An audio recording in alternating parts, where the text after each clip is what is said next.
दे बहाला सुन कर नहीं मन मरजी कर दे बहाला सुन कर नहीं मन मरजी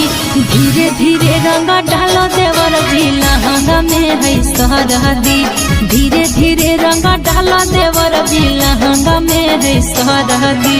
दूरे रख पिचकारी तोहर चलत नहीं मरजी दूरे रख पिचकारी तोहर चलत नहीं मरजी धीरे धीरे रंग डाल देवर जी लहंगा में है सरहदी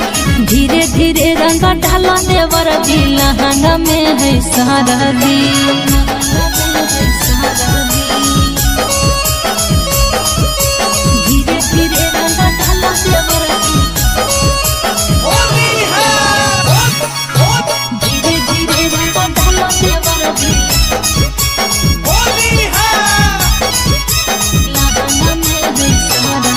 अभियो से अपन कोई सुधारल चरितर डाल बजे रंगवा सीधे चल जैते भीतर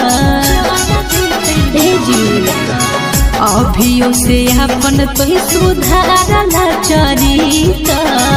डाल बजे रंगवा सीधे चल जैते भीतर कामने करते सुइया दबैया कोनो दूध हरदी कामने करते सुइया दबैया कोनो दूध हरदी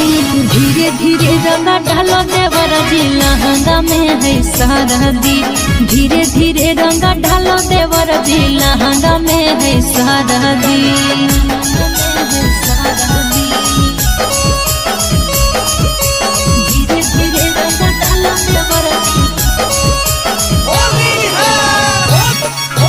धीरे धीरे रंग डाल देवर जी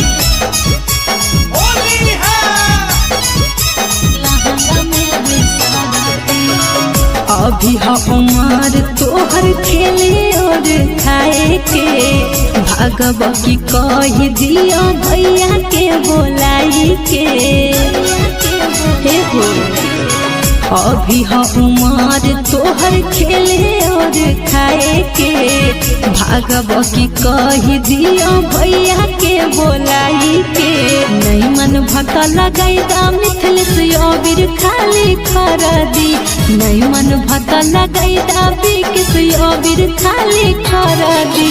धीरे धीरे रंग डाल देवर जी लहंगा में है सरहदी धीरे धीरे रंग डाल देवर जी लहंगा में है सरहदी।